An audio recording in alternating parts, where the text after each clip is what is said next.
Alrighty, so another week, another fight night. Now, we're coming off a little bit of a break from last weekend, and, we fucking needed that break, alright? We just watched Charles do Bronx Oliveira get fucking slept out cold by Ilia Topuria, but now we move in to the next weekend after the weekend after, and we're going to Derrick Lewis versus Teixeira, and I'm here to give you my picks and predictions, thoughts and opinions, alright, on every single fight on this card. Now, typically I go in blind, full transparency, I've seen a little bit of this card. Get the fuck off my screen. So I do know most of the matchups on this card, and I've had some time to think about it, and I've needed some time to think about it, because this fight card is, pretty interesting, because we got Derrick Lewis, we got Stephen Thompson, we got Nate Landwehr, we got Chris Curtis, and the rest are a bunch of nobodies, so, in the wise words of our GOAT Bedtime MMA,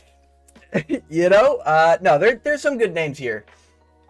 I do think this will probably be one of those sneaky, it looks like dog shit cards because Derrick Lewis is headlining it. No offense to Derrick Lewis, but, typically they save the dog shit for whenever a Derrick Lewis main event's ready to go. But this might be a depressing one because there's a lot of fan favorites that I enjoy here that, they're going to go through the test, all right? But we'll get to it when we get to it. But yeah, I'm here to basically give you my passionate picks. I don't really bet on fights. I probably won't bet on this card unless I see something really good value, all right? We gotta make that cheddar. We gotta make that cheese. But let's get into this fight night. Opening up with Fatima Klein versus Melissa Martinez. So if you don't know, all right, if you're new around this channel, okay, guys, I do this very high-tech method. Now, some people, we want picks, they use the pick doctor, right? Very smart, very battle-tested way to do it, or they use their fight simulator. They simulate, 100,000 fights fucking across the cosmos to make sure they get the right prediction with those picks. But some people use logic and reasoning, like MMA Guru, typically Bedtime MMA, some other MMA YouTube channels. But I myself prefer the tried and true method of flip a coin, baby. Heads or tails. Heads is the woman on the left. Tails is the woman on the right. Let's get it going here. I said heads left, tails right. Okay, what we get? Ooh, Melissa Martinez. Ooh, guys,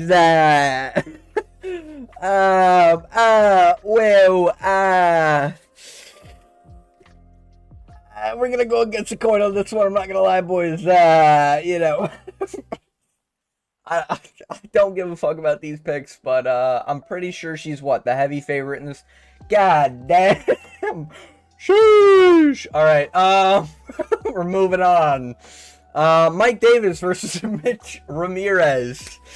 The actual opener to the fight, because we all know we're just going to be taking a shit in the meantime until this fight starts up, especially if this is the correct opening fight. Mike Davis versus Mitch Ramirez. Now, this is an interesting one. And I know, like I said, I have seen these fights before, and I really don't like looking at odds because, as most people probably find, the odds will typically sway your opinion. I sort of noticed that effect when Dustin Poirier was the favorite against Benoit Saint Denis. I got why, but I just felt like Dustin Poirier should have been the favorite, and lo and behold, he whoops Benoit Saint Denis' ass, and obviously there's a lot of other examples you could bring up, but Mike Davis, I already know the odds, is what, crazy? Yeah, minus 900. Mike Davis is a massive favorite in this, but don't get it twisted, okay? His last performance was very bad against Fariziam. He looked like a jiu-jitsu nerd. He looked like he had no idea how to get up. He looked like his scrambles weren't there, his striking wasn't there. And listen, I may have picked Mike Davis against Fariziam, and that might be why I'm a little biased here, but it's hard to ignore a performance like that, especially with a guy like Mike Davis. I bet this fifth loss, or this fifth win here, is gonna say 4 years. Oh my, I was gonna say 5 years, but I was like, no way, it's been that long. Yeah, this guy literally fights once a year. This guy doesn't give a fuck about like the UFC. He comes here for a paycheck, all right? And if he's looking like the way he looked last time out, I get it. He's coming off a loss, so you know, people are probably thinking, nah, he's motivated now. He realizes he needs to work on this. He realizes he needs to do this, that, and the other to improve. Yeah, that's possible, okay? And I get why you'd be picking Mike Davis in that sort of situation. But man, that performance was terrible. I can't, like, 5 months away from that, I can't think of someone who can bounce back from that and be like this killer on the feed who's gonna fucking whoop everyone. You know, and his wins, like, they're not aging that well. Like, they're against a bunch of nobodies. You know what I mean? Borshev, notably. You know, while I do like Borshev's style, we now know he's just not UFC level. It is what it is. You know, Natan Levy, fucking not that great. Okay. And then we got Mason Jones, also sucks. And that Thomas Guilford fight, you know? And his other, like, I know he's got, like, good wins here and there. Like, let's do some Mike Davis research here, you know?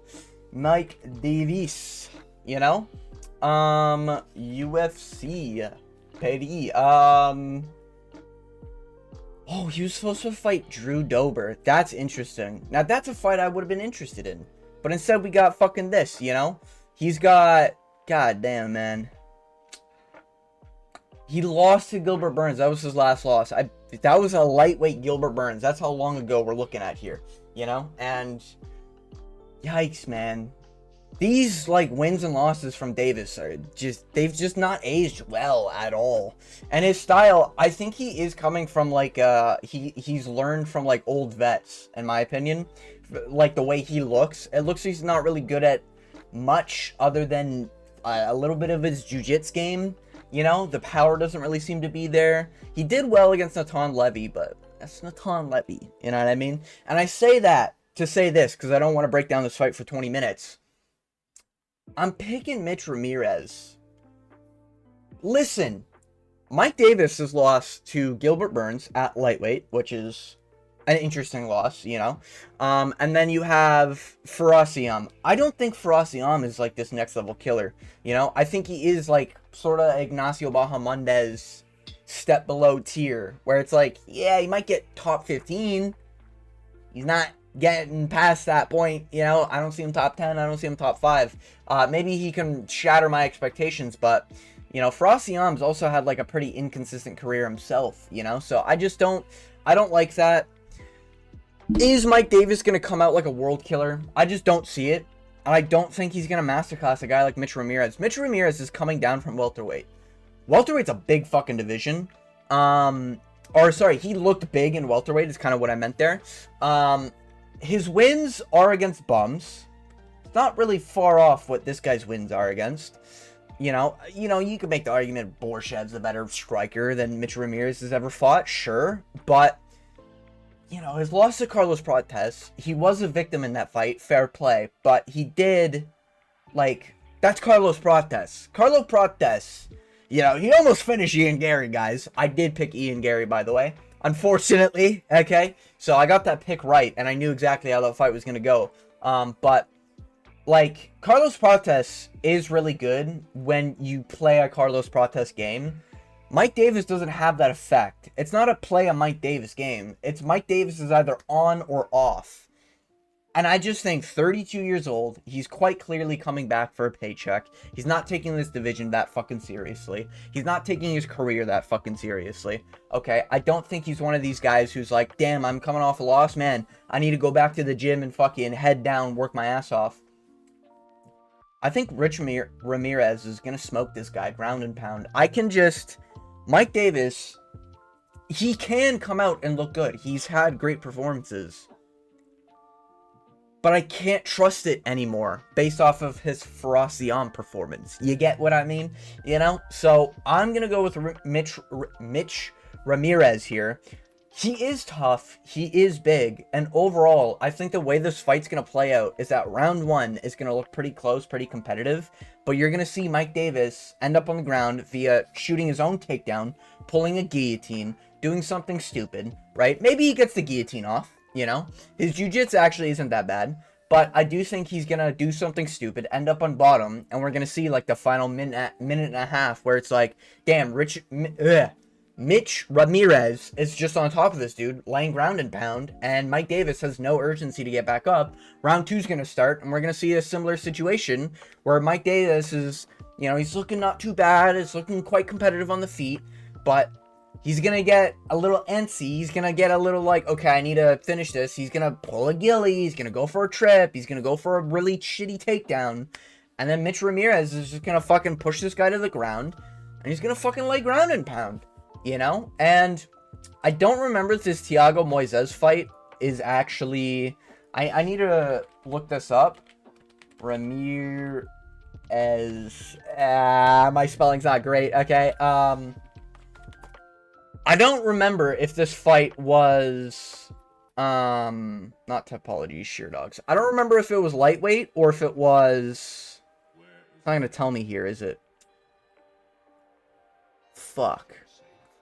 I don't remember if it was lightweight or if it was welterweight, but I'm pretty sure it was short notice regardless. And he did get TKO'd via leg kicks.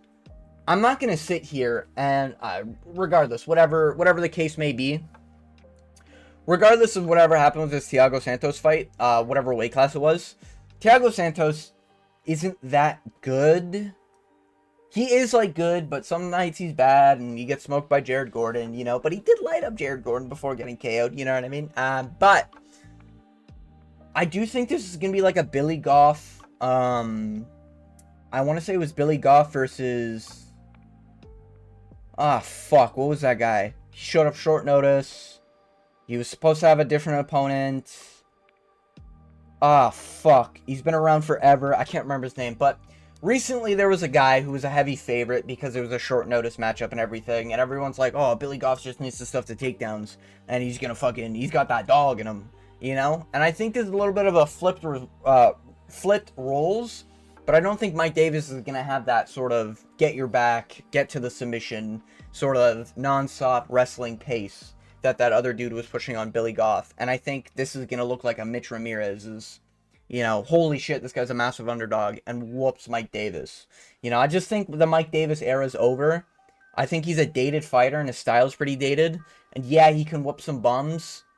I think we're going to find out if Mitch Ramirez is a bum, you know? Thiago Moises really isn't a bad loss, even though it was a TKO via leg kicks. That was a little bit of a rough situation to look at.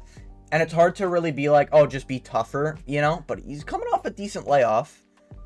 Yeah, he took that fight short notice. It was a 3-month turnaround, regardless of whatever situation. So I think he's a little bit smarter. I'm hoping he's taking his career a little bit serious. But I don't mind Mike Davis winning this. I can just so see Mike Davis laying on bottom, being content with laying on bottom, losing a decision or TKO. You know? So, yeah, I'm going to go with Mitch Ramirez. A lot of people on Mitch, you know, a lot of people on Davis, you know, but I think Ramirez is just going to be too big for Davis. Davis is big, but he's not like, I think when Ramirez is in there, it's going to be like oh shit, Ramirez is actually the big one, you know? So that's kind of how I see it. And when I say big, I just mean like thick size, you know? I know their heights are pretty similar, but yeah. Moving on, Kennedy Nunez and Chukwu. I need to be very careful about how I pronounce his last name. You know, don't want to get some slurs before I start getting paid from YouTube, okay? But versus Walter Walker. Now, this is very interesting. Walter Walker, everyone knows, Johnny Walker's brother. Johnny Walker, a light heavyweight. Walter Walker's the wrestler brother. We've all heard these narratives. Kennedy doesn't, I'm not going to pretend like Kennedy doesn't Chukwu. Listen, flawless at heavyweight so far. And this is a heavyweight fight, okay? Flawless at heavyweight so far. 3-0, I want to say, okay? He's beaten bums, okay? That's important to note. I'm not going to pretend like this guy didn't lose a decision to Ovince St. fucking Peru in what, 2024? God damn. God damn, man. Man. Ugh, brother. Ugh. Fuck, man. It was a split. I don't think it should have been a split. I thought it was pretty clear. Ovince St. Peru lost that fucking fight. And then he got smoked by Dustin Jacoby. Hey, we now know Dustin Jacoby, next lightweight GOAT. We know that. Light heavyweight GOAT, I mean to say, obviously. Now, this is very interesting. Oh, he's only got 2. Chris Barnett. Come on, man. Come on, man. Like, Walter Walker, he did lose to Lucas Brzeski, and you can use MMA math, and you can be like, well, Lucas Brzeski lost to this guy, and, you know, Lucas Brzeski beat this guy, you know? So, therefore, Lucas Brzeski's gonna win, therefore, Kennedy Nzechukwu, the guy who beat that guy, is gonna win. No, I don't think this is gonna be the case. Walter Walker is a little bit inconsistent, but he's young, he's improving. And really, the takeaway from the Brzeski fight was literally like, just have a fucking cardio. Don't look like a fat slob out there, you dumb fuck. And his recent performances, he got that heel hook on Junior Tafa, alright? During the Junior Tafa era, alright? During when both these guys got signed, fucking savages coming to heavyweight. You know, that was the narrative that no one pushed because nobody gave a fuck about these fat fucks. But, you know, the Dontel Mays one is a pretty good one. Dontel Mays sucks. But honestly, IQ-wise, Kennedy Nzechukwu is not far from a Dontel Mays, okay? And if we're looking at a Junior Tafa win, that's a better win than any of the heavyweight wins that Kennedy's got. You know? I think Walker beats the shit out of Dustin. Okay, maybe not Dustin Jacoby. Okay, that guy's gonna be the next champion. But he probably beats the shit out of Ovince St. Peru. Probably finishes him via submission. You know? Kennedy's one of these dudes where he's big as fuck. Don't get me wrong. He's a monster out there. Okay? Tall as shit. 6'5". 83 inches of reach. That's a big fucking reach. Okay? This guy's massive. He fills in at heavyweight nice. Walter Walker is also massive, you know, like this guy's huge. I think Kennedy can bully the guys that are like genetically weaker than him, I want to say, not in like a racist way, but in like a, you know, very short reach, very fat, chubby looking fucks. Like Walter Walker at least looks like he's filled in a little bit, you know. It's heavyweight at the end of the day, so both these guys are gonna have a fucking belly out there. And I wouldn't be surprised if Kennedy's like slacking off a little bit now that he's on a 2-fight winning streak, guaranteed to keep his career. You know, like I do think Kennedy's got like this problem where he is dumber than a bag of bricks. He's a little bit like Ryan Spann. He's a shit, slightly bigger Ryan Spann. And I think Walter Walker beats the shit out of him. I'll just be honest. So I'm going Walter Walker by sub. I think he gets a submish. And I think we're going to start talking about, like, ranking potential for Walter Walker here, all right? And I know he's the wrestling one. He's the grappling one. The one from Dagestan, you know? But I don't think that his power is anything to laugh at either. So I'm not going to be surprised if Walter Walker just one-punches Kennedy. Because Kennedy's notoriously not had a great chin. Walter Walker's a big fucking dude. These guys are big dudes. I think somebody's going to go down. And I think this Walter Walker, I think, has a decent chin. You know, he took some big shots from Tafa in that fight. It might have been 1 or 2 shots, but it was some big shots, you know? And Kennedy's not one of these guys who's throwing out combinations. He's typically throwing out 1, you know, 1, you know, 2, you know? Oh, spinning elbow, you know? Hit him with the 3, you know? He's not, like, fucking going out there, like a fucking Rafael Fiziev. Pop, pop, pop, pop. Get out. You know, and Ilia Topuria. Body. Head. Body. You know what I mean? Like, he's not doing anything fucking crazy like that. He's more of just like a one-punch guy. A little bit like Johnny Walker. And funnily enough, I think the fact that Walter Walker's brother is Johnny Walker, he's almost got like the blueprint to beat a guy like Kennedy. Kennedy sucks on the ground. Kennedy's been exposed on the ground before. Johnny Walker's no savant on the ground, okay? And I think Johnny Walker could beat the shit out of Kennedy, you know? And I think Walter Walker, he's just got the blue... Like, I think everything around this has me believing Walter Walker is just the better fighter. He's going to go out there and sub Kennedy Nzechukwu, even though I have TKO. It could be a ground and pound situation, but I almost think this might be like a perfect ideal situation for Walter Walker. I could be dead wrong and Kennedy goes out there 1-2 punches Walter Walker, but I'm more willing to believe Walter Walker's improved from his one loss in the UFC, his one only career loss, which was a UFC debut. Yeah, it was a UFC debut jitters, you know. This guy's losing to Lucas Brzeski, all right, in a debut. Okay, fair enough. You know, they are still shit heavyweights. This guy, around the exact same time, lost to Ovince St. fucking Peru at 45 years old. Enough said. I can't pick this fucking guy, all right? So I'm going with Walter Walker. I think he gets a sub. Yeah, I think he might even be another heel hook, to be honest with you. So, yeah, moving on. Lerone Murphy versus Eduarda Moira. Heads is the woman on the left, tails is the woman on the right. And we got tails. Eduardo Moira is winning this one via decision. Is she the favorite? Oh, huge favorite. Hey, W coin. Hey, nothing but heaters from the coin. Hey, we got this shit.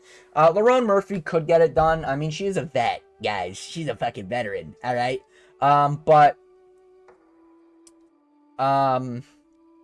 Yeah, it's a woman's fight. I don't care. Moving on. Jake Matthews versus Chidi Njokuani. Okay, now we're cooking. Now we're cooking with some gas. Jake Matthews versus Chidi Bang Bang. All right. I love my boy, Chidi Bang Bang. All right. His fight against Elise Zaleski Dos Santos, I want to say his name was. Yep. I know my fights. Great fight. This was a wicked fight. This was, I'm trying to remember it specifically. He did, like, whoop the shit out of Elise Zaleski in a fight where I thought, like, this was Zaleski's time to get a nice finish. And it's kind of a quick bounce back, to be honest with you. A 3-month sort of turnaround. I kind of don't like that, I'll be honest, because Chidi's a little older at 36, right? He is getting up there in age. He's not been a great chin HP veteran, if you will, but he is a really good striker. I think he's a high-level striker, I think is the way I'd put it, you know. The McCall Olenjachuk fight, it sucks to suck, you know, but McCall is a former light heavyweight, to be fair, so he fought like a fucking beast in McCall. Also, Chidi, let me just call him Chidi Bang Bang, just in case I, you know, mispronounce the last name, guys, okay? But Chidi is really good, very good on the feet. I think his takedown defense is like relatively okay. I wouldn't say it's like, you know, we're looking at like a Corey Sandhagen, Brandon Royval type takedown defense, but or scramble ability. But you know, it's okay. It's good enough. You know, he's no Joaquin Buckley, guys. You know, imagine having that bad of a takedown defense until the 5th round against Kamaru Usman. Gee willikers. Fucking hell, man. God damn it. Joaquin Buckley, how the fuck did you screw that fight up, man? God damn it, man. Anyways. Jake Matthews is good. He's very inconsistent. Chidi Njokuani, also in sort of the same realm of, like, a little inconsistent, you know. Semmelsberger should not have been able to win that fight. Semmelsberger fucking sucks. Even though a lot of people rate his striking and everything. You have to want to lose to Semmelsberger to lose to Semmelsberger. You know, I think he was knocked down in that fight, I want to say as well. Darius Flowers sucks. You know, Michael Johnson out-grappled Darius Flowers. Okay, so I can't rate that. Michael Morales is a name now, you know. I believe that's the guy who's ranked in welterweight right now, correct? Michael Morales, holy shit, he's number 7? God damn, talk about overrated. Anyways, yeah, I mean, it just wasn't an impressive performance by Jake Matthews either. Phil Rowe, aged pretty okay, but Phil Rowe is known to now be a fighter where you can just beat up on, and as long as you're safe and you got cardio, you can beat him.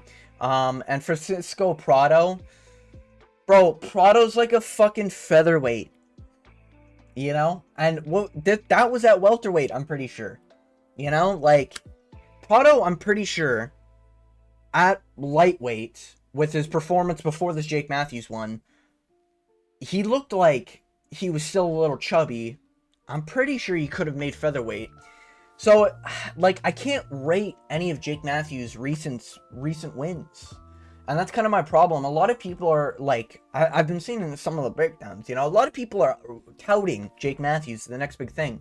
He beat a featherweight in his last performance 4 months ago. And he beat Phil Rowe, which, I get it, it's Jacob the Freckled Salamander's boy, but Phil Rowe will just let you beat up on him, you know? He will just, like, he will Rakic versus Proctus be a victim, you know? Let you get wrist control, let you do things, you know? I don't like that.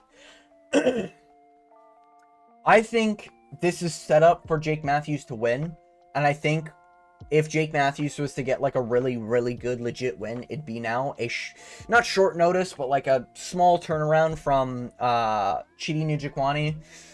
You know, weight cut kind of kills Chidi. I think in his last 2 fights, he's even missed weight. I want to say this Jared Gooden fight, he even missed weight. That was a very impressive performance. Like, Jared Gooden's a better fighter than these 3 wins. I'm sorry, like, that's Jared Gooden. You know, not Jared Gordon, okay, not Flash, okay, who just knocked out Thiago Moises. You know, the Reese McKee, like, Reese McKee's the better win, arguably, than these 3.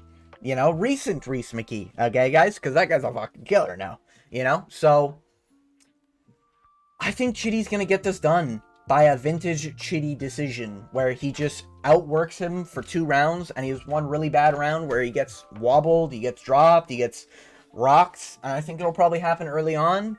And then, veteran savvy way, crafty that way, Chidi Bang Bang comes in the later rounds and starts whooping up Jake Matthews. Holy shit, I need to keep moving here with the predictions here. Holy goddamn, 25 minutes into the video, I'm 4 fights in. What the fuck? But yeah, I'm going Chidi Njokuani. This is an interesting matchup. I'm actually very excited for this fight. Because this is like, you know, Randy Brown beat Chidi, and that's like a really good win. Or it's I'm pretty sure that's one of the losses in the history there, you know. Or it's the other way around. Now I'm fucking curious because I don't want to sound like a fucking idiot. Randy Brown currently has my KO of the year vote with his win over Nicholas Dalby, by the way, just to get that out of the way. Can I get a list of his wins? I think Sure Dogs is going to do it. Jack Del Maddalena, yeah, lost, it is what it is. Beat Elizu. Beat Jared Gooden. Where the fuck is his Brian Barberena? Am I crazy?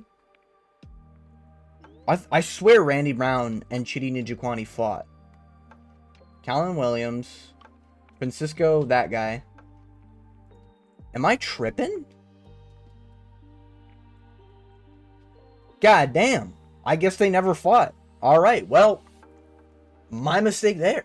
Alright, I guess I don't know my fighters after all. God damn it. I thought they fought. Man, I guess I'm tripping. Regardless, Chidi Bang Bang here is still really good, and I think he's just good enough to win this fight. I think he just wins this fight by being a crafty vet, you know? Gets rocked or in danger early on, and then whoops Jake Matthews afterwards, you know? Even though Jake Matthews is younger, I think he's more prone to bad IQ move. He's a little Edmund Shabazian-esque, you know? Moving on, Chris Curtis versus Max Griffin. Chris moving down to 170 for this fight. Very interesting move, considering he's on a 2-fight skid after a win over Marc-Andre Barriault. In a very... I thought it was clear, Chris Curtis. I'm not, like, upset with the decision or anything. If you don't know, I'm Canadian, so, you know, in case there's any bias there, because Marc-Andre Barriault is Canadian. You know, the clash of heads with Nasruddin Imavov, I think, saved his life. I think we found that out recently after the sleeping of Israel Adesanya by Imavov. But Kelvin Gastelum fight, I actually thought he won this one. I don't know how the fuck the judges scored that for Kelvin Gastelum. I don't rate that win too much. But he's now moved down to 170. I think he's going to look fucking massive out there.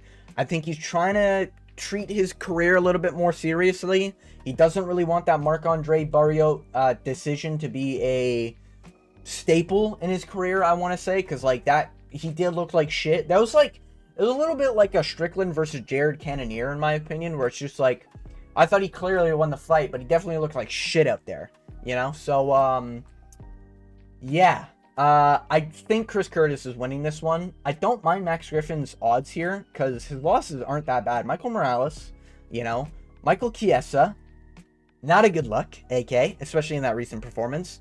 And the Neil Magny. Neil Magny is a frail man that can get muscled around. Max Griffin couldn't do that. Michael Morales was an untested vet who did untested prospect against the vet and Max Griffin. And Max Griffin did pretty well against Michael Morales here, but he kind of tried to smother Michael Morales, and I don't think Morales was really expecting a smothering. And then the Chiesa fight was just embarrassing. I don't think Chris Curtis is going to whip out a submission out of his tool bag. I think Chris Curtis is one of these guys who I think he has access to so many more tools than he uses. A little bit like Sean Strickland, probably because they fucking train together. But I think he's just going to go out there and he's going to box with Max Griffin. And if Max Griffin tries to do some takedowns, Chris Curtis is going to look very fast and explosive because it's now welterweight. I think the only really thing I'm concerned here, yes, Chris Curtis got whooped by Kopylov, even though it was close in moments. That was a middleweight Kopylov. That was like a 185er filled in Kopylov. This Max Griffin is not that. And he's older, 40 years old. Chris Curtis, he's getting up there in age too, about to be 38. But I think Chris is just better everywhere. I think if we're looking at grappling ability, Chris would win if he wants to. He can make this boring too if he wants to. That's kind of what I mean with the tools. Like, I think if round one goes by and Chris loses it, and he's got Strickland or someone in his corner, they're going to be telling him, all right, Chris, you're turning into Nurmagomedov right now. Get out there and shoot a double leg, and he'll fucking do it, Chris does normally stick with the plan, even though sometimes he's shit at sticking with the plan. So I'm going with Chris. I think it's going to be vintage Chris Curtis 29-28, close decision because of one of the rounds being a swing round. But I think he's going to look more explosive, a little bit faster, a little bit more head movement. He's not going to get hit as much as he did in like the Kopylov fight and the Brendan Allen one. That Brendan Allen one was interesting. I was on the Brendan Allen side, I'm pretty sure. There's an argument, I'm saying. There's an argument. But Chris and Sean Strickland it might be the style, but they do have bad luck with the scorecard, so this might be another split decision type situation. So I'm going with Chris. I'm really confident he wins the fight. Now, if the judges score this fight, going by judges' scores, we don't know. All right, but I think Chris Curtis wins this fight. But we'll see what the judges give the scorecards. Moving on, Junior Tafa versus Tuco Tacos. This is a light heavyweight debut from Junior Tafa here. Now, there's a few ways you can break this down. Lighter man skill. You could use the argument and say Tuco Tacos could win this one. You could say Junior Tafa wins this one by being a bigger dude who's taking his career seriously and all this other stuff. But Navajo Sterling versus Tuco Tacos here. This was a little interesting. Navajo Sterling, I want to say it was a short notice fight from him. It could have been the other way around. I think Tuco Tacos took it on a little bit of a short notice against Navajo Sterling. I think it was like a month, maybe 2 months. So not like short notice, not like a couple weeks, but it was like a month or two. And the Umar Sy loss. Umar Sy, we've now found out, fucking sucks. He beat bums. Congrats. And Junior Tafa has beat bums as well, but he's also lost to a lot of bums. Navajo Sterling, we still don't really know where he's looking at. He looked kind of good in this fight, even though he looked very open on the feet. And Navajo Sterling's last performance, he looked pretty at times, but I thought it was a clear Navajo Sterling win. Umar Sy fucking sucks. I don't think Tuco Tacos is a world beater. Hey, hot take, guys. But I genuinely do think he makes Junior Tafa get cut from the organization because Junior Tafa fucking sucks. And I think he wins this by decision. I think Junior's going to gas. And while I do think he's actually better than his brother Justin Tafa, and this is like the definition of a puncher's chance. At one point he was a touted kickboxer. I don't give a fuck. I watch the UFC and I judge you based off your UFC performances, okay? And he looks like shit in the UFC. People lay on him. People can just take him down when they want to. And what was the Marcos Rogero de Lima A guy who got finished within, what, like a minute from Derrick Lewis? A 40-year-old Derrick Lewis? 38 years old, but 40-year-old Derrick Lewis? Like, he fucking leg kicked this guy a few times. It was short notice, I get it. But if you're a kickboxer and you're getting leg kicked finished by a fat fuck and Marqueros Rogero, fucking Lima over here, okay? I can't trust you to win, like, any sort of striking exchanges. Listen, he's got a big punch. And that's it. That's all he's got, man. Tuco Tacos can pick this guy up and dunk him whenever he wants. Junior's going to be lighter. He's not going to be as heavy as he thinks he is. And I think that's going to sort of... I feel like Junior's going to be trying to get into his flow state. And Tuco Tacos is just going to fucking blast double leg. Even a sloppy blast double leg, I think, gets down Junior Tafa. And I think Tuco Tacos is going to kind of have his way with Junior Tafa. I don't think Junior Tafa looks filled in, even for light heavyweight. Most heavyweights can cut down to either welter or middleweight, okay? So, I'm not trusting a fat fuck coming down from heavyweight. I don't think I ever would, and I'm not trusting it now, okay? They just don't, like, heavyweights genuinely don't take their career seriously, you know? Record 6-3, he's lost and won to bums in the UFC. Like, Sean Sheriff? Like, who the fuck? What jobless fucking hobo on the street are they bringing out for Junior Tafa to fight, man? Tuco Tacos, as funny as his name is, Junior Tafa picked this fight thinking it was a buffet menu, all right? He saw, oh, tacos, yeah, I'll fight a guy named Tacos. That got me hungry. Let me go to fucking Taco Bell down the street real quick, and I'll sign this contract. That's probably what Junior Tafa's fucking thinking about. He's thinking of food when he sees Tuco Tacos. He's gonna be salivating. He's gonna be distracted, being like, Tuco Tacos. Yes, this is the guy I'm in the cage with. Ooh, I could really go for a taco right now. That's the level of IQ I'm looking at Junior Tafa with. Okay, so I don't think Junior Tafa is prepared for a real man to be standing in the other side of that cage with him and Tacos over here. And I think Junior Tafa genuinely will be distracted by the fact that this man's name does indeed have a food item in it. Okay, it's not his grocery list. This was not him picking out his fucking Uber Eats order. Okay, this was a fight, and I think Junior Tafa is gonna wake up and realize that by getting blobbed for 3 rounds by Tuco Tacos. Tuco Tacos has at least shown 3 rounds of cardio. Junior Tafa has not shown that once. Enough said. Moving on. Vitor Petrino versus Austin Lane. Another sort of fight where you could do lighter man skill versus a fat fuck at heavyweight. NFL player who couldn't make it, so now he's a fucking UFC fighter. A little bit of interesting career decisions. This is going to be a hot take, because I know we've seen Austin Lane flat out cold, and I think he's an underdog. Holy shit, what are these odds, bro? I might have to drop some money on this guy. I'm not gonna lie with you guys. I've picked Vitor Petrino's fights, like, damn near perfect. I was wrong about the Anthony Smith one, but I did say I wouldn't be surprised if Anthony Smith gets a fucking finish here. The Tyson Pedro one, arguably Vitor Petrino lost, and I mean that genuinely. If you rewatch that fight, it's fucking close. It's close, and Tyson Pedro retired on that fight, and Tyson Pedro looked like shit in that fight, and he still arguably won. I don't like that, man. Oh, he smoked Modestas Bukauskas, alright? So did Khalil Roundtree, and that guy fucking sucks, alright? Even though he beat my boy Jamal Hill, okay? Jamal Hill wasn't training, guys, it is what it is, but I'm not trusting Vitor Petrino. This guy's beaten bums and cans, and Austin Lane is like the can crusher, alright? He will fraud check the Rebellis de Spains. If you're not good enough for UFC, he will show you are not good enough for UFC. Justin Tafa, Jonata Deniz, and Mario Pinto, okay? These guys are all UFC level. He did get slept not too long ago. He's been slept before. I think it was this Justin Tafa one that I'm thinking of, where he just was out fucking cold. But it is one of these things where bro, Austin Lane is a big dude. He's got decent wrestling. Is Vitor Petrino gonna pull a ghillie? Maybe.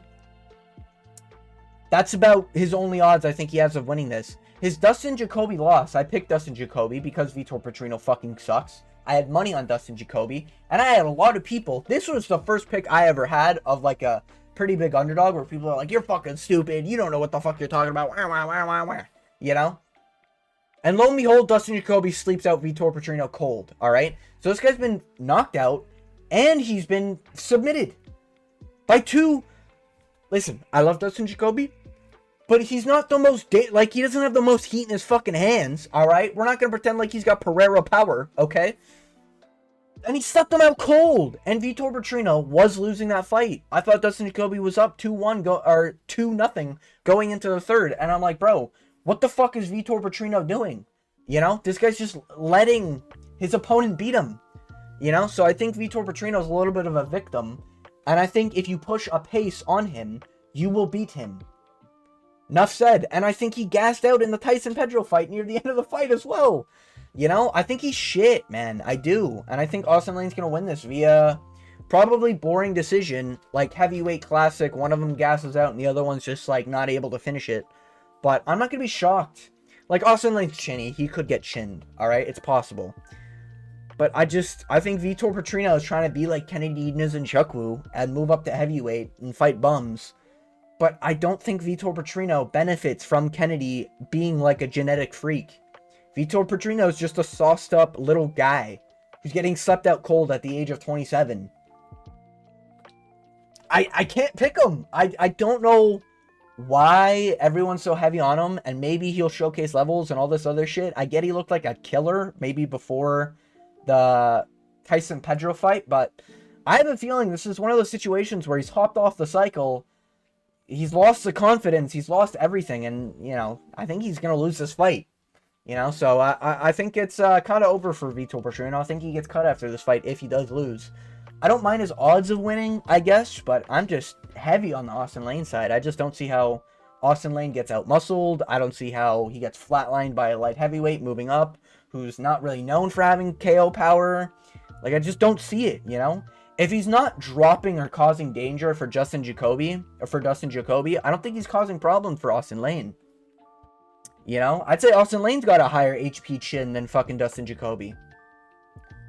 There, I said it. Hot take. All right. Moving on. Nate the Train versus Morgan Charrier. Now, this is an interesting one. Now, I know I've picked a lot of dogs already on this card.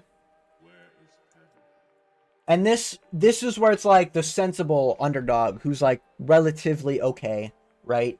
Plus 200. Wow. Okay, those odds have kind of ballooned.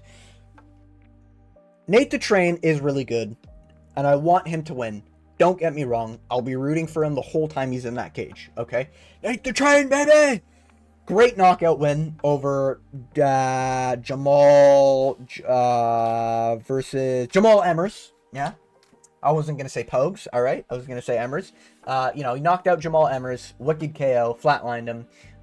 You know, he only really does lose to ranked potential like the Dan Iges, like the Do Hu Choi's. And yes, I do think Do Hu Choi will eventually get ranked, okay? But you have to muscle Nate the Train, because he will just sort of plod forward and go right in your face. And if you shoot a takedown, or if you're, you know, like prepared for the blitz and you're prepared for the counter, I think you win that fight. I think Charrier is going to have a lot of problems here because he was just flatlined by Nathaniel Wood. What? Or no, I'm thinking, oh, no. He did get flatlined, but they didn't stop the fight, if I remember correctly. He got knocked down, and bro, it looked like his brain was off, okay? It did look like his brain was off. I thought this was a KO finish, but I think that was, I think it was on the way to pick up someone at work, and I was listening to it, and I heard about the flatline, and then I saw the highlights, so that's probably why I'm remembering it. But Nathaniel Wood is a good striker, and I think when you're a good striker, you give Morgan Charrier problems, similar to, like, Chepe Mariscal, you know? You know, Charrier will crush the cans that come his way. Nate the Train, this is one of those situations where, yes, he's showcased he's good on the feet. Yes, he's showcased he's good with the grappling. But he has showcased he's not willing to change his ways. If Nathaniel Wood is if Nate the Train is not finding a way inside the pocket to get in with his blitzes, because he's probably reach disadvantage here. Oh, he's actually got a reach advantage here. That's kind of interesting. So he's actually the bigger guy out there. That's kind of interesting. But if he's not finding his way into the pocket with Morgan Charrier, because Morgan Charrier's got a lot of good boxing skill, I think he's just cooked. You know, he can make it boring. Nate the Train can just take people down and lay on them. Morgan Charrier's takedown offense is pretty good though. And the only way I see Nate the Train winning this is if he can blitz forward, flatline Morgan Charrier like Nathaniel Wood did. And maybe it's just the Nates that fuck up Morgan Charrier. Maybe that's the antidote to the Morgan Charrier. But this is one of those times where it's like, man, he is a logical underdog. And me knowing he's an underdog makes me want to pick him even more. But in my heart of hearts, I know Morgan Charrier is a higher level striker. I know he is tough. He might be a little chinny, but he is tough, you know? And it's sort of different when your body is tough and you're physically tough and you're able to, hold your guard pretty well.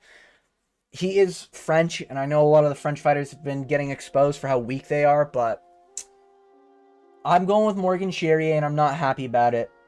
And I'm going by decision because I just don't want him to get a finish on Nate the Train, and that's purely why. He could get the KO. And I do think he's probably got one of those sneaky, underrated ground games that, he never uses. I just think Nate the Train's going to struggle in round 1 to find success. He might win round 1, but I think towards the end we're going to see, okay, Morgan Charrier's picking up the pace, and then it's just going to be a 5-minute domination in the next round, and then the round after that as well. So, I'm going Morgan Charrier by decision. I'm not happy about it, man. I want Nate the Train to win. I want this pick to be wrong, but you know what? I gotta go, I gotta go with my gut here. Okay, guys? I gotta go with logic and reasoning. Moving on. Calvin Kattar versus Steve Garcia. I am not an old head. I've not been watching UFC for decades, okay? I've been watching UFC for about 4 years, top to bottom, every single fight card. Occasionally, the very, I think I've maybe missed 2 events, and I've listened to them rather than actually physically watch them in the past 4 years. Like that Nathaniel Wood fight. But yeah, I just I didn't see Calvin Kattar's prime, I didn't see his Holloway fight live or anything like that. So I don't have this level of respect for Calvin Kattar. I think he's sneaky dangerous on the feet at the ripe old age of 40, 37, I think he's on par with Josh Emmett in terms of danger on the feet, but with more technical boxing. But then I'm just yeah, but then he lost to Josh Emmett. I know a lot of people think that Calvin Kattar won that fight, and that was during basically around when I started watching, so I didn't really have a great understanding of how everything was scored. But Josh Emmett did win that. Even if Josh Emmett didn't win that fight, he did enough to look like he was winning the fight via the judges' scorecards, even if they were completely wrong. And it was close. It wasn't a clear 3-2 either way, I think. I think it was just close, a lot of flip rounds type situation. Similar to, the Sean O'Malley versus Merab Dvalishvili fight, guys. Okay, that the first fight was pretty close. Okay, guys. But I think this is a Steve Garcia era, and I just think he's gonna fucking plow through Calvin Kattar. Listen, Calvin Kattar, he showcased he's got enough danger for even Yusuf Salol, a young guy who went toe-to-toe with Ilia Topuria in the striking. A young Ilia Topuria at that. He made Yusuf Salol look scared. And I do think Yusuf Salol was scared of getting in the pocket with a veteran in Calvin Kattar. I just don't think Calvin Kattar is this dangerous. I think he will go in there, and he will be I'm the veteran here. I'm going to go in. I think he will get chinned. I think Steve Garcia is going to get a nasty fucking KO. Calvin Kattar lost to Max Holloway in one of the most brutal, fucking dissections of the face I've seen. There's actually been a lot since then. But he did get his ass whooped, and that's one of those performances where even if his chin is somehow unaffected by it, and, he's still got, good chin recovery and everything, he's just getting older. There's no way that fight didn't cause brain damage. The Giga Chikadze fight, I guess his last win was good, But Giga Chikadze, you know, I picked Arnold Allen to beat his ass because Giga sucks, and Giga does suck. You know, it is what it is. Arnold Allen, I get it was a knee injury, but I think Arnold Allen would have beat that fight, or would have beat him in that fight. You know, the Aljamain Sterling fight. Oh yeah, Aljo's coming up, right? Because this is featherweight. Yeah, Aljo was coming up at the time. You know, grappling kind of fucking exposed there for Calvin Kattar in his old age. And when you're an old fighter and you don't have good jiu-jitsu and you don't have good grappling and you're reliant on your boxing, I can't pick you in a dangerous matchup. I really can't, you know? This would be different if it was like a Jim Miller, Steve Garcia, you know? But I get like there are a little two different weight classes, even though Jim Miller is competed at 145, but Jim Miller is a battle-tested veteran on the ground with good striking. Calvin Kattar's just got good striking. He's not that good on the ground. His takedown defense is not good. I think overall Steve Garcia is just going to get a flatline KO over Calvin Kattar. It's possible Calvin Kattar shows levels and he showcases he's still that guy. At some point, these dogs are getting flushed out of the UFC, like these old vets that have been around forever, like the Jim Millers, Dustin Poiriers, Justin Gaethjes, Gilbert Burns's, Neil Magny's, Jared Cannonier's, and like other people. Like at some point, they will all be flushed out of the UFC. You know, some of them will pass the test. I don't see Calvin Kattar passing the test. I just don't. You know, Steve Garcia is dangerous on the feet. I think he's got a finish in every single one of his UFC fights. That's tough to beat, man. That's tough to go in there against, you know? And this could be like a Buckley Usman situation, you know, where Calvin Kattar showcases levels. I just don't see it, you know, in a 3-round or 2. I think Steve's going to go in there and be like, you know what, I got a lot of respect for this guy, but I got to go in there and fucking, you know, feed my fucking family, all right? So I think Calvin Kattar's cooked. Moving on. Wonderboy Thompson in the co-main event versus Gabriel Bonfim. Fuck, man. Listen, I am a Wonderboy fucking defender, okay? I'm a Wonderboy stan. I'll still say top 5 strikers in the UFC right now. Wonderboy's either number 5 or he's in the conversation, okay? He's up there in striking levels. But takedown defense isn't too bad, but he does get out-muscled, and he is dated, okay? And he is old, okay? I know he just got flatlined at Buckley, okay? But hear me out. I want to pick him so bad, man. Fuck, man. Why do they have to be putting my boy to the slaughter, okay? You know, I've lived and learned. Sometimes I can't just pick the old vet that I think is like really good and I really like him outside of the cage and inside the cage. Presents an interesting style, you know, but it's just like, man. Shavkat was able to outmuscle him. He's not a big welterweight. Gabriel Bonfim's a big fucking welterweight. Alright, I think we can all admit that. You know, Wonderboy's got really good. He's got good boxing. He's got good kickboxing. But he's 42 years old. Is he going to finish someone flatline KO like a Gabriel Bonfim? I don't think so, man. I can see him doing well. I just can't see him winning. So I think this is going to look a little bit like the Buckley fight. Where it's like, damn, Wonderboy's up 2 rounds. Oh, damn, Wonderboy got round 1. And in round 2 or 3, Gabriel Bonfim's going to win by a submission. Gabriel Bonfim's really good on the ground. And I think he's smart enough to, like, do something standing. Like, something weird standing. Like, pull a ghillie. He's done it before. You know, go for a heel hook or some sort of Imanari roll. Like, jiu-jitsu bullshit. But I think he'd be able to get it done on a guy like Wonderboy. I got a lot of respect for Wonderboy. Doesn't help he puts his tutorials on how he strikes. Now he sets up the strikes and everything. Okay, that's how Buckley won. Alright. But I am going to go with Gabriel Bonfim. He got fraud checked by Nicholas Dalby, right? So he could get fraud checked by Stephen Wonderboy Thompson. But Dalby's not a Wonderboy Thompson. Alright? Dalby's not... Fuck, man. Like, they do have a similar style in karate, but like, Wonderboy is a lot more of a get into the pocket, but recently he's just dropped his hands way too much. Nicholas Dalby will at least keep his hands up when he needs to, you know, unless he's fighting Robbie Lawler, you know what I mean? And he is tough. He is fucking tough. Stephen Wonderboy is not tough, you know? He is really good. He's like he's one of these builds where it's like he's got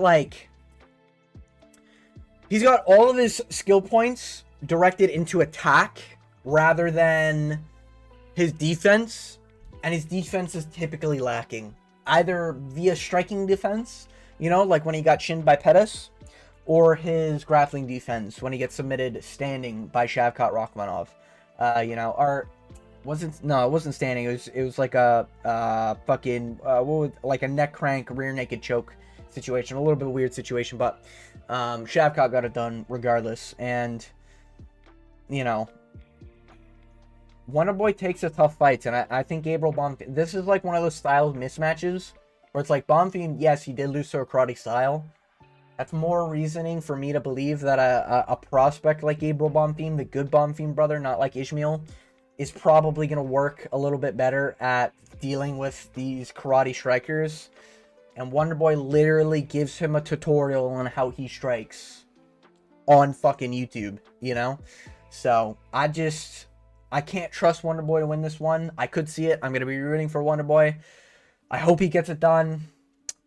But I just think we got to be realistic here, all right? So I'm going to go with Gabriel Bonfim. Moving on, Derrick Lewis versus Teixeira Teixeira. I'm going with Teixeira Teixeira, and I know this is the tried and true, young, massive fucking prospect in heavyweight that just gets fraud checked by an old vet. But Derrick Lewis is 40 years old, and that's the only reason why I'm picking against Derrick Lewis. He's 40 years old, man. Like, he's been around for so long. He's been KO'd a bunch of times. Yes, he's got some of the most KOs. Or he does have the most KOs in the UFC. But he is 40 years old. Could he be the best purple belt in Louisiana? Come out here and fucking lay on Teixeira Teixeira? Similar to, like, what happened with Robelis de Spain versus Austin Lane? Sure. That's possible. But Derrick Lewis is just a big dude who hits hard. You know what I mean? Like, when he's fighting, it's not like there's technique with the striking, man. He is just a big dude that goes out there and fucking wings with all he's got. And sometimes it connects and sometimes it doesn't. And when it doesn't, you lose. So, I don't think he's going to be able to get it. I don't, like, if you are picking Derrick Lewis, I get why you're picking Derrick Lewis. He is the live dog, most KOs, all this other shit. And his record in hindsight actually isn't that bad for being in the UFC as long as he has. But he's just so old against such a young, like, I was going to say proven prospect. He's not really a proven prospect. I do think anyone who's just big and hits hard beats Lewis, you know? Like, yes, he's beaten Volkov, and yes, he's beaten Chris Curtis, but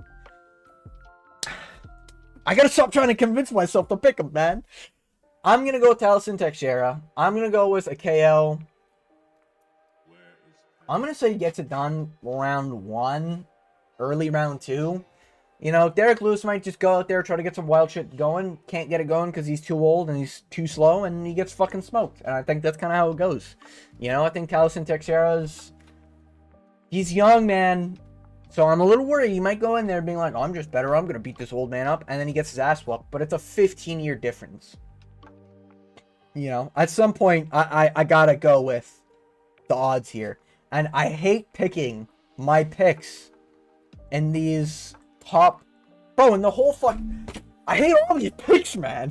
God damn it. Except for this Austin Lane one. I fucking hope Vitor Petrino eats shit. Fuck that guy. Shit-eating grin. Fuck that dude. But other than that, like, I'm not that invested in Steve Garcia and shit, you know, but, like, fuck, man. I don't want to go against Wonderboy. I don't want to go against Derrick Lewis, you know? Fuck. But at some point, you just gotta go with, like, logic and reasoning, you know what I mean? And I want to be, you know, I take my picks pretty seriously. I do genuinely, worry about my picks, so I have to go with the guy who's... He hasn't been beat before. He's a really big fucking dude. Is he a little open on the feet? Sure. But Derrick Lewis has no technique. He's slow, he's plotty, he's fat, he's 40 years old. Like, I can't work with that. You know what I mean? I can't work with that, boss. You know? I need to see something there for me to be like, yeah, Teixeira gets fraud checked. Derrick Lewis could shoot a takedown. All right? He could lay on this kid. Okay? But I just don't see it happening. So, these are my picks and predictions. That's been my whole breakdown of the whole card. If you made it all the way to the end of this video, I want to thank you for watching. And as always, I hope you have a good day.